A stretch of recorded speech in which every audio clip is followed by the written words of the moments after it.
So what does your day look like? Well, it's taken some time to get to the stage, and I just always have to say that, having like a really structured day when you homeschool and work or homeschool can be quite tough. So this is where we are at the moment. Yeah. Obviously, it might change, and there's always change happening. But at the moment, in the morning, we homeschool. So, oh no, actually, let's go back. First of all, I do self-care. So I go walking first thing in the morning. It's taken me a while to get there, but I'm so pleased that I do that. And then we homeschool. So our homeschooling happens quite early because the kids wake up really early. And then I work after that. So that's basically our kind of a day. And then in the afternoon, we'll kind of meet up again and do whatever, go out or go swimming or go for a walk or something like that. Nice. And I'm sure they're like at an independent age where they're like, you can just, hey, I need to get this done today. And then, not too much cadence, like, hand holding, I guess. Absolutely. And that's also, so when I always like to say, when somebody's in that season where their kids are really small, I know it can be super overwhelming, but it does eventually get better. So just hold on tight. And it happens Yeah. and it happens quicker than you think as well, right? It happens like one day they're like, oh, we need this Right. thing. And now they're like, no, it's all right. We'll be on our own. Thank you very much. Right. Yes, yes. And you are working in the midst of it all. And that's what you help and support moms that need to work while homeschooling, which is about all of us, I guess.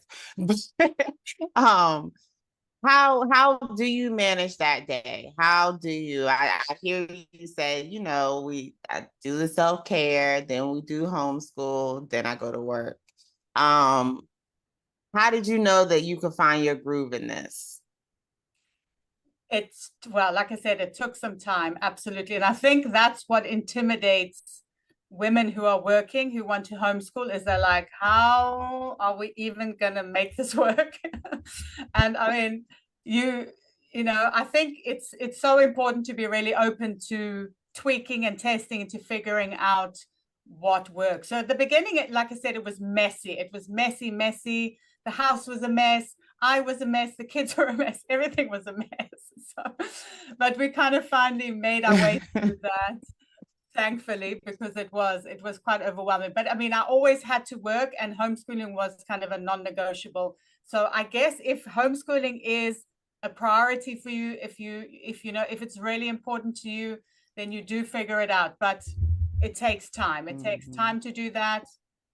Learning to set boundaries around your time, which can be so hard as a mom, because you're like, oh, mom guilt, I'm taking time away from them. But, I have to work. So it's one of those things that, you have to practice doing, is setting boundaries around your time. And like I said, as they get older, they become more independent and they want to, unfortunately, spend less time with you. I mean, they have each other. So, but so there is that element as well. Not right. Right. But I'm glad that you started with like how you backed it up like, hey, I also work on self-care. I make sure to handle that first and foremost. Why is that so important? Oh gosh, I wouldn't get through the day without. I think it's just and also because I put it first thing, because I have to make sure that I prioritize it, because I mean, especially at the beginning, it was definitely like the bottom of the list, and I got close to burning out because I was so stressed. It's such a big responsibility to kind of start homeschooling your kids, and you're like, so there's so much pressure on yourself, and then you're like, self-care falls to the bottom of the list, and I got close to burnout. So I was like, I have to prioritize it, and that's why I do it first thing. And I mean, I'm not somebody who says wake up at 4 a.m, because I don't believe that. That's hard for many people, I think. I am an early riser though, so it's okay. So I can get up and then go like before everybody's like ready to learn or ready to do anything. And I Yeah. also have a partner who's very supportive in that way. So I mean, I'm lucky in that respect, because I know not everybody has somebody who they can rely on all the time. So I have to say that he is also very helpful and understands that self-care is important for me to function so that I can be a decent human being to everybody else. Right. Yes. It's like this isn't just for me, it's for all of us. Okay. That's what Yes. people have to understand. This self-care is for all of us. So we can all be we can all smile. Okay. Exactly. Nice, nice. So I'm glad you have found your rhythm. And like you said, I know it took a while because it does take a while to find the system that works for you, especially when you're, trying to unlearn a lot of things. But you said for you, homeschool was a non-negotiable. Why was that? Well, my kids, like I said, my kids are neurodivergent. We took them, well, they were in public school for a year. Just because obviously, you think that's what you have to do. You don't trust yourself that you can offer anything better. So we were like, okay, obviously they must go to school. It's what everybody does. So we did, we had facilitators, we had all the kinds of things, but school was incredibly traumatic for them. They were bullied as well. And I mean, I was just shocked. I was like, they were bullied like so quickly as well. I'm like, so yeah, anyway, so I mean we had to get them out of there because and also I think it was like those milestones, right, that make you feel so bad about yourself. You're like, okay, they're not reaching these milestones, they're not ticking these boxes, and then you start to kind of doubt your child's ability to do anything, and I was like, no, because I know what they're like out of school. I know that they can do a lot, they can do everything. So let's just give them the opportunity to show everybody, to show us, to show themselves, to build more confidence in themselves. And like we took them out and they've thrived since then. Nice, nice, nice. What is the school system like in South Africa? Like, is it but just yeah, what is it like? I guess I think it's probably quite similar to America, I would say. Public schools, quite big classes, it depends where you are in the country as well, in terms of like the quality you'll get. We maybe Mhm. don't have as much support for neurodiversity, I would say. If you have a lot of money, sure, absolutely, you can have anything under the sun. But I mean, it's not for just regular people. The support systems, I mean, they are trying, but they are few and far between.